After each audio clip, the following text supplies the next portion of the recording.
Alors dans l'Évangile, les riches n'ont pas bonne presse, ils ont rarement le bon rôle. Il est plus aisé qu'un chameau passe par le trou d'une aiguille, nous dit l'Évangile, qu'il ne l'est qu'un riche entre dans le royaume de Dieu. Mais de quelle richesse parle Jésus? L'argent serait-il un handicap pour entrer dans le royaume des cieux?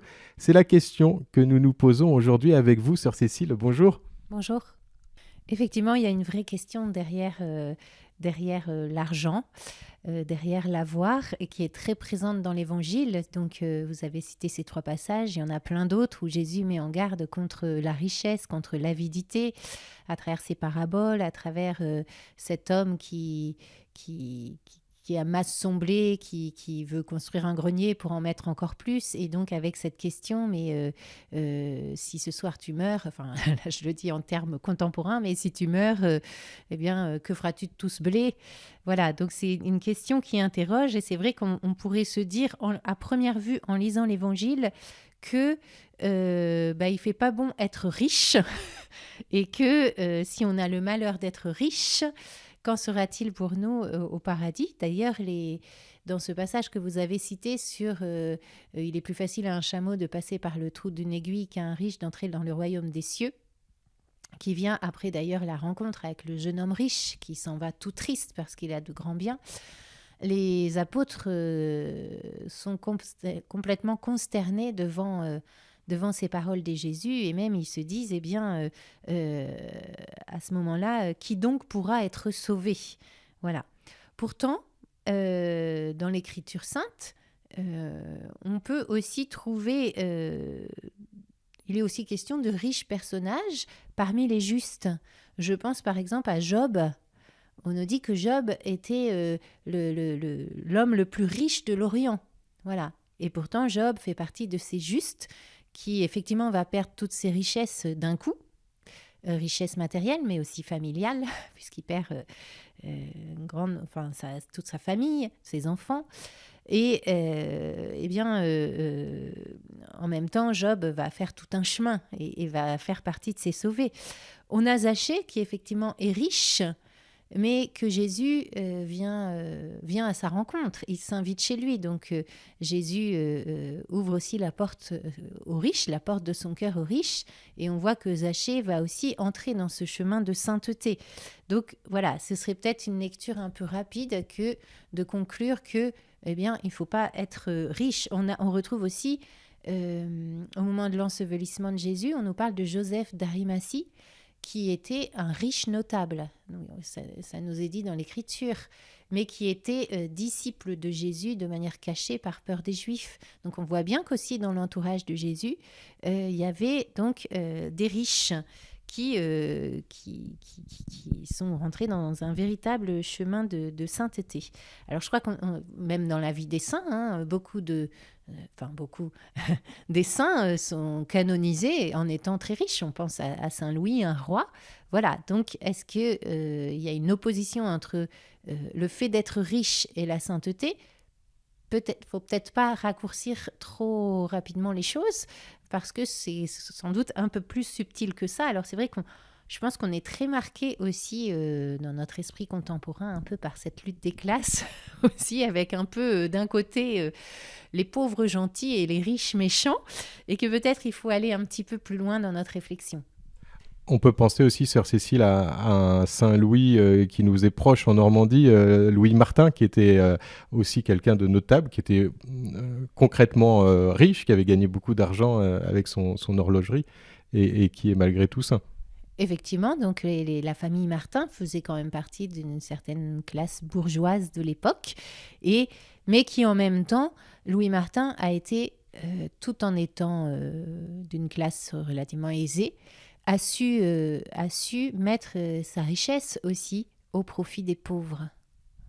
Est-ce que, au-delà de ces figures, Saint Louis, le roi Saint Louis, Louis Martin, est-ce que l'argent, très concrètement, empêche l'œuvre de Dieu en nous, ou peut empêcher l'œuvre de Dieu en nous, et comment? Oui, alors tout à fait. Si Jésus nous met tellement en garde dans l'Évangile contre l'argent, c'est bien que l'argent comporte un grand danger, celui de l'avarice, hein, aussi, qui peut complètement faire obstacle à l'œuvre de Dieu. L'argent, en fait, on en a besoin, hein. On dit que c'est un bon serviteur, mais un mauvais maître. Quand il devient notre maître, il nous installe très vite dans un certain confort, un certain bien-être qui peut très rapidement nous rendre en fait autosuffisants. Donc, on va se gérer soi-même et aveugle aussi à la misère qu'il peut y avoir. Alors, c'est pas automatique, hein, on voit Louis Martin, non, ça n'a pas été le cas, mais il y a une vigilance à avoir par rapport à l'argent qui peut nous rendre effectivement autosuffisants. Et un cœur qui est autosuffisant, bien c'est un cœur qui ne sait aussi plus rien attendre des autres. Et quand on ne sait plus rien attendre des autres, quelque part, on tue quelque chose dans la relation. Puisque on s'isole d'une certaine manière. Peut-être qu'on va avoir des amis aussi qui ont beaucoup d'argent, mais c'est un engrenage en fait qui fait qu'on s'isole. Et on a bien dans l'Évangile, on a cette parabole du pauvre Lazare et du riche qui festoie avec ce pauvre qui est à son portail. Le riche meurt. Et on voit bien dans cette parabole justement cette séparation, ce fossé qui devient pour lui du coup inéluctable et éternel malheureusement. Mais je pense que c'est un grand danger de l'argent. Et l'argent va aussi nous faire aussi rentrer dans une espèce de spirale de jamais fini. Donc, peut nous faire rentrer dans un toujours plus d'argent. Et donc, dans le cercle infernal de toujours plus posséder. Voilà. Donc, on sait que ça fait partie des grandes tentations. Hein. Jésus a été tenté 3 fois dans le désert. Et la première tentation porte justement sur l'avoir. Hein. Mais très vite, cette première tentation de l'avidité, donc de l'avoir, va aussi nous faire glisser dans les autres tentations de la gloire, de l'honneur, du paraître, et finalement des prises de pouvoir au bout d'un moment, et de l'orgueil. Donc c'est un véritable engrenage qui très vite peut éloigner de Dieu. On le voit dans la parabole du fils prodigue. Donc ce fils qui réclame son héritage, donc son père lui donne tout ce dont il a tout ce dont il doit hériter, et puis eh bien il va claquer son argent partout où il peut, jusqu'à en fait s'isoler quelque part, et on le retrouve seul dans la misère. Et donc on peut dire oui que l'argent peut aussi d'une certaine manière isoler. Aujourd'hui, sur RCF, dans Sanctuaire Normand, on s'est arrêté au sanctuaire Notre-Dame. On s'est arrêté au sanctuaire Notre-Dame de Montligeon. On est dans l'Orne, un sanctuaire dédié à la prière pour les défunts. On est avec vous, sœur Cécile. Vous êtes prieure de la communauté de la Nouvelle Alliance et qui officie ici au service en particulier des pèlerins qui viennent se recueillir dans cette magnifique basilique au milieu des prés.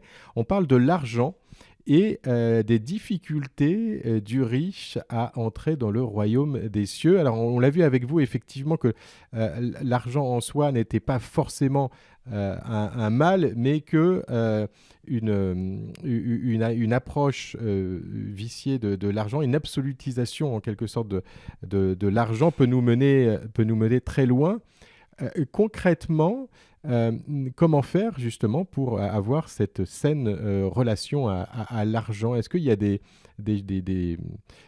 pratiques, des préceptes à avoir? Je me souviens d'un prêtre parisien qui nous avait conseillé, lorsque j'étais jeune étudiant, cette pratique de parfois faire l'expérience de vider son compte en banque, de ne plus avoir d'argent sur son compte en banque. Voilà. Bon, c'est une pratique que je laisse au jugement des auditeurs, mais voilà, est-ce qu'il y a des pratiques pour entretenir cette saine relation à l'argent? Alors oui, sûrement. On doit tous être vigilants de vérifier, d'être capable de vérifier si au niveau de notre cœur profond, il y a un attachement qui s'est créé. Donc effectivement, cet exemple que ce prêtre donnait pouvait permettre de vérifier, effectivement, de voir où était le curseur de notre attachement au bien. Et c'est bon, effectivement, de voir si on est capable de donner à des œuvres, par exemple, ou si c'est... qu'est-ce qu'on ressent à ce moment-là. Donc je pense que c'est très important d'être attentif à ce qui se passe dans le fond de notre cœur. Alors, après, il y a l'argent, il n'y a pas que l'argent aussi. Hein. Alors, je crois que par rapport, c'est peut-être pas le fait tant d'être riche ou pauvre que du rapport qu'on a à la pauvreté ou à la richesse. Voilà. On peut être pauvre et ne pas être proche de Dieu pour autant. On peut être pauvre dans la misère et être dans la révolte, ce qui se comprend, hein, ce qui se conçoit complètement, ou la haine des riches. C'est pas non plus être encore dans la sainteté. Voilà. Ce que Jésus nous invite à vivre, c'est la pauvreté de cœur. Donc, c'est avoir un cœur pauvre. C'est quoi avoir un cœur pauvre ? C'est avoir un cœur suffisamment détaché, justement pour ne pas être dans cette autosuffisance. Voilà. Un cœur de pauvre, c'est celui... Le pauvre, c'est celui, en fait, qui a besoin de l'autre. Voilà. Ça, on pourrait dire c'est la définition du pauvre. Le pauvre, c'est celui qui attend tout des autres. Et donc, cette attitude de cœur, elle peut se vivre matériellement, mais elle peut se vivre aussi au niveau de plein d'autres choses, d'un savoir. Un savoir, c'est un certain avoir intellectuel, j'ai envie de dire. Voilà, mais aussi par rapport à la vie spirituelle. Voilà. Est-ce que j'attends de Dieu ? Ou est-ce que je vis sans Dieu ? J'ai pas besoin de Dieu. Bah, si aussi, c'est pas être pauvre de cœur, ça. Voilà. Donc, quelle place... En fait, le pauvre, c'est celui qui... Le pauvre de cœur, c'est celui qui laisse un espace libre en lui et qui, de plus en plus, crée l'espace en lui pour être comblé de ce qu'on va lui donner. Alors, soit dans la relation les uns aux autres. Voilà. Donc, on peut être... je pense que dans l'amitié, par exemple, il faut une certaine pauvreté intérieure pour être capable de recevoir l'amour de l'autre, l'amitié de l'autre. Sinon, on est dans une amitié mal ajustée. Vous voyez, ça touche plein de choses. Donc, être pauvre de cœur, c'est se laisser en fait creuser par ce fait d'accepter aussi cette dépendance de l'autre et qu'on n'est pas, qu'on ne se suffit pas à soi-même.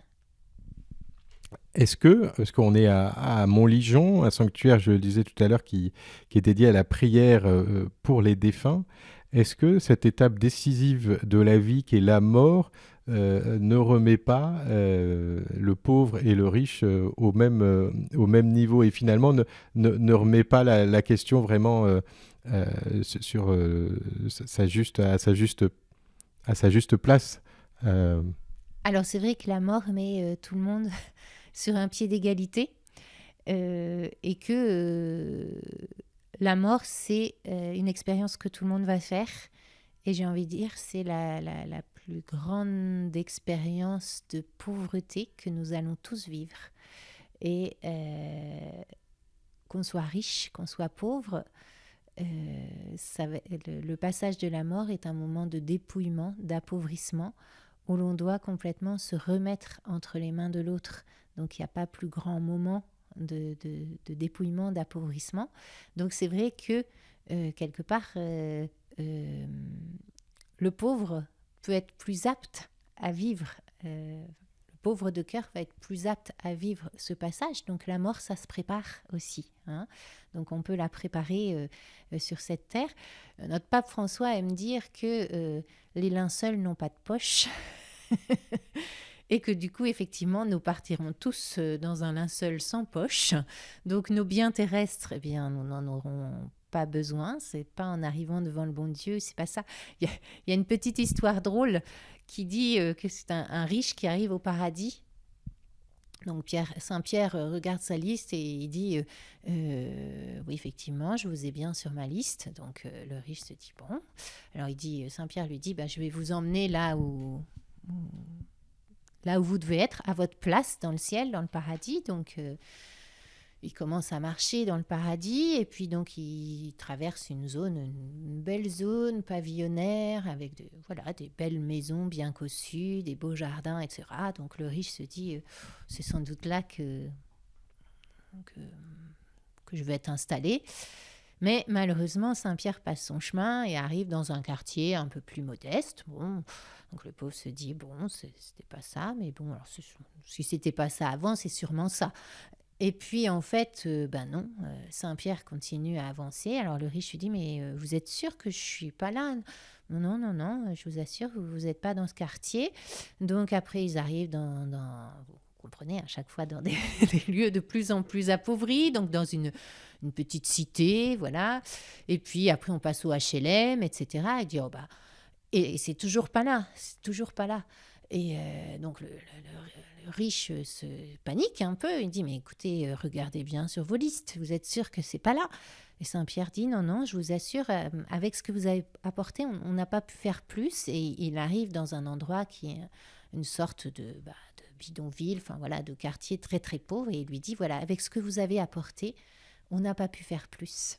Voilà, une petite histoire drôle qui montre, que en fait, la seule richesse qu'on aura à apporter, ce sera l'amour, en fait, qu'on aura semé sur la terre. Voilà. Et encore, Thérèse, qui a semé beaucoup d'amour sur la terre, disait qu'elle se présentera devant Dieu les mains vides. À savoir qu'elle comprenait aussi que toute cette charité qu'elle avait déployée sur la terre, c'était aussi parce que Dieu lui permettait de la déployer. Donc, qu'as-tu que tu n'aies reçu, en fait? Voilà. Un petit mot avant de nous quitter, sœur Cécile, sur la question du purgatoire, parce que c'est un lieu dont on parle beaucoup ici, qu'on rencontre beaucoup ici à Montligeon, qu'on évoque beaucoup. Le purgatoire, ça peut être aussi le lieu où on va apprendre à finir de se dépouiller de ses richesses terrestres.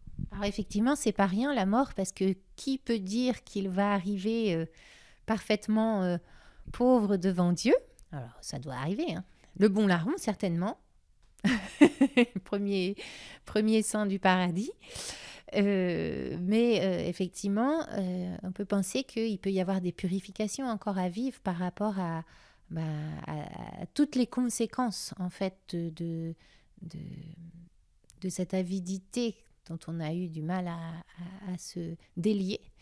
Et que le purgatoire peut être un temps, justement, pour apprendre cette pauvreté de cœur. Merci beaucoup en tout cas, sœur Cécile, de vous être arrêtée sur RCF pour nous parler de la place de l'argent dans notre cheminement vers le paradis et de nous inciter à cette réflexion sur la place ajustée qu'on peut avoir vis-à-vis de l'argent et plus largement des richesses terrestres. Merci beaucoup. De rien.